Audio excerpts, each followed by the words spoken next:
À la une, Mariano Rajoy prêt à suspendre l'autonomie de la Catalogne si l'indépendance était déclarée unilatéralement. Ce samedi, les Espagnols ont battu le pavé pour demander l'ouverture d'un dialogue entre le gouvernement central et les autorités de Catalogne. Plus de 260 personnes interpellées en Russie après une démonstration de force de l'opposition. Mobilisation dans 80 villes du pays à l'appel d'Alexeï Navalny, principal opposant politique de Vladimir Poutine, le président russe qui fêtait ce samedi ses 65 ans. Nate a touché terre aux États-Unis après avoir causé la mort d'au moins 25 personnes en Amérique centrale. L'ouragan frappe désormais les côtes de plusieurs États américains, dont la Louisiane. Sur place, vous le verrez, les évacuations se sont multipliées ces dernières heures. Voilà pour les titres. Bonjour, soyez les bienvenus sur France 24. Le message de Mariano Rajoy est clair. Si déclaration d'indépendance il y a, elle ne débouchera sur rien. Propos du Premier ministre espagnol accordé à nos confrères d'El País. Il se dit également prêt à suspendre l'autonomie de la Catalogne. On l'écoute. Ayez l'absolue certitude que le gouvernement empêchera toute déclaration d'indépendance. L'Espagne continuera d'être l'Espagne et elle continuera à être l'Espagne pendant longtemps. Et 6 jours après le référendum d'autodétermination, des milliers d'Espagnols vêtus de blanc ont défilé dans tout le pays. Rassemblement dans les rues de la capitale, mais aussi à Barcelone, en Catalogne. Inquiets d'une probable déclaration unilatérale d'indépendance, je vous en parlais. Ces Espagnols réclament l'ouverture d'un dialogue entre les autorités catalanes et le gouvernement de Madrid. Reportage justement dans la capitale, bastion des unionistes, signé Mélina Huet. Elena est catalane, mais elle vit à Madrid depuis plus de 30 ans. Pour elle, ce drapeau espagnol est une manière d'apporter son soutien au gouvernement central. Ce n'est pas la première fois que je mets le drapeau. Les autres fois, c'était pour des événements sportifs. Mais c'est vrai que c'est la première fois que nous le mettons pour revendiquer notre identité. Aujourd'hui, toute la famille s'est donné rendez-vous. Enfants, neveux, cousins, c'est la première fois qu'ils manifestent tous ensemble pour une Espagne unie et indivisible. L'Espagne aime la Catalogne et veut qu'elle continue de faire partie du pays. Mais nous, en Espagne, on a une constitution, celle de 1978, à laquelle on doit se référer.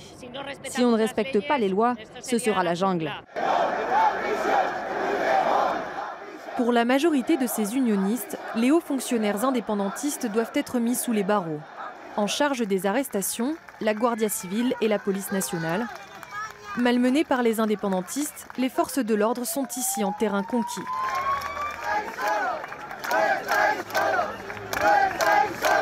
Mais les récents événements ont aussi vu ressurgir certains mouvements de la droite dure. Santiago Abascal est membre d'une association qui lutte pour la défense de la nation espagnole et qui appelle régulièrement à manifester. Président du parti politique très controversé Vox, il juge que les conservateurs au pouvoir ne vont pas assez loin. On a organisé ce mouvement pour dire à nos représentants que nous exigeons que le coup d'État indépendantiste perpétré en Catalogne soit combattu jusqu'au bout, peu importe les conséquences, que les putschistes aillent en prison, que nous n'accepterons aucun dialogue avec des gens qui ont renversé l'ordre constitutionnel, attaqué la démocratie et séquestré les institutions catalanes. Un discours qui séduit de plus en plus, mais pour Francisco de Borja, politologue, le pays reste suffisamment hermétique à l'extrême droite. Même au plus fort de la crise où il y avait 30% de chômage, même après les attaques terroristes perpétrées par des Marocains, l'Espagne n'a vu aucun parti d'extrême droite se former. La Constitution de 1978 a détruit le nationalisme. Le risque, c'est vrai, c'est que le nationalisme catalan finisse par réveiller une sorte de nationalisme espagnol. Pour trouver une sortie durable à la crise, tous les observateurs sont d'accord. L'Espagne devra passer par des réformes politiques et constitutionnelles importantes. La date était symbolique pour l'opposition russe. Ce samedi, jour du 65e anniversaire de Vladimir Poutine, elle a défilé dans 80 villes du pays. Une démonstration de force à l'appel d'Alexeï Navalny, l'ennemi numéro 1 du Kremlin actuellement derrière les barreaux. Selon une ONG, plus de 260 personnes ont été interpellées. Les images vous sont commentées par Noémie Roche. La Russie sans Poutine, crient ces manifestants. Un slogan qu'ils ont scandé jusqu'au soir à Saint-Pétersbourg, avant d'être délogés par la police. La manifestation n'était pas autorisée. Des dizaines de personnes ont été arrêtées.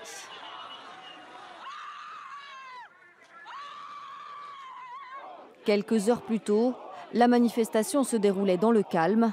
Dans la ville natale du président russe, plus de 3000 personnes étaient venues demander du changement. Je veux que mon pays et mon peuple soient dignes d'une démocratie pour que nous puissions choisir et ne plus écouter pendant 17 ans encore ce président. Je veux que mon pays respire librement. Un message qu'ils ont souhaité faire passer dans 80 villes du pays, le jour de l'anniversaire de Vladimir Poutine. Des manifestations à l'appel de l'opposant Alexeï Navalny. Le blogueur anticorruption appelle régulièrement ses partisans à manifester contre le pouvoir en place. Et cela lui vaut souvent des jours de prison. C'est ce qui s'est passé lundi dernier.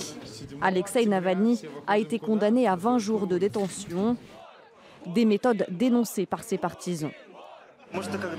Ça n'est jamais une bonne chose quand un politicien est régulièrement emprisonné pendant plusieurs jours pour de si petites raisons. Donc nous sommes venus ici pour soutenir Alexeï Navalny. Malgré ses soutiens, l'avenir politique d'Alexeï Navalny semble compromis. L'une de ses condamnations de février dernier devrait l'empêcher de se présenter au scrutin présidentiel de mars 2018. On en vient à l'explosion d'une station-service au Ghana. Cela s'est passé dans le nord-est de la capitale Accra.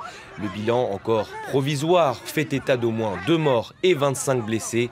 Le quartier a été bouclé pour laisser travailler les secours et les pompiers. Dans le reste de l'actualité, il a déjà causé la mort d'au moins 25 personnes en Amérique centrale. L'ouragan Nate vient de frapper les États-Unis, le Mississippi, l'Alabama, mais aussi la Louisiane. À la Nouvelle-Orléans, justement, de nombreux habitants ont déjà été évacués. Une ville encore sous le choc du passage meurtrier de Katrina. C'était en 2005. Noémie Roche.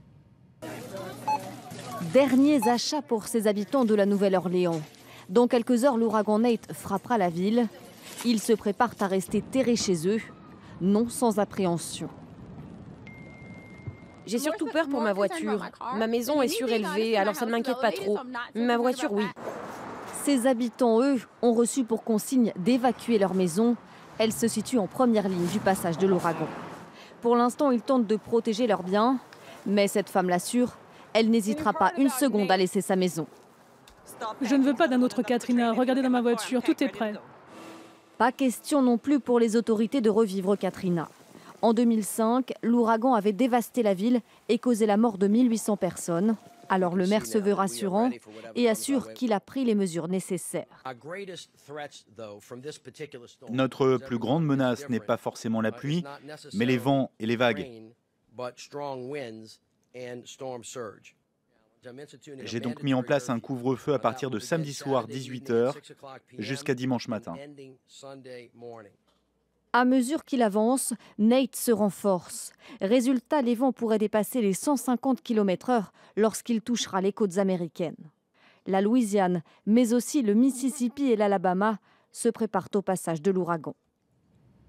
Allez, du football avec l'excellente opération de l'équipe de France en vue du Mondial 2018 en Russie. En Bulgarie, les Bleus se sont imposés 1-0 au terme d'un match parfois rugueux. Une victoire mardi face à la Biélorussie et la France décrochera son billet pour la prochaine Coupe du Monde. Écoutez les précisions de notre spécialiste des sports, Benoît Perrochet. Sans briller, encore une fois, les Bleus se sont quand même imposés à Sofia. Un seul but marqué dans cette partie dès l'entame de la rencontre par Blaise Matuidi. 9 buts en 59 sélections pour le joueur de la Juventus Turin. Deschamps qui avait décidé pour cette rencontre de changer son système de jeu. Un 4-3-3 avec Lacazette en pointe, épaulé de Kylian Mbappé et de Antoine Griezmann. Les 3 attaquants qu'on a très peu vus sur la pelouse du Levski Stadium. La mauvaise nouvelle côté tricolore, eh bien c'est la blessure d'N'Golo Kanté, la sortie du milieu de terrain de Chelsea qui a complètement déséquilibré cette équipe de France. Mais l'essentiel est là donc pour les hommes de Didier Deschamps. Les Bleus, première équipe à s'imposer dans ces éliminatoires en Bulgarie. Première équipe de France également à remporter un match à Sofia depuis 1932. L'essentiel est là, donc je vous le disais, pour Didier Deschamps. On va faire le point en classement.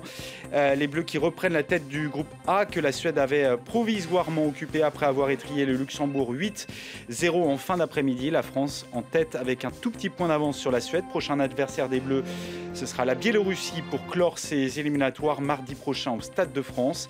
Les Biélorusses qui se sont inclinés chez eux face aux Pays-Bas. Mais avec cette victoire face à la Bulgarie et même en cas de défaite face à la Biélorussie mardi prochain, les hommes de Didier Deschamps sont au moins assurés d'être barragistes. Rendez-vous donc mardi pour les hommes de Didier Deschamps. Fin de ce journal, merci à tous de l'avoir suivi. Prochaine édition dans 20 minutes sur France 24. À tout à l'heure.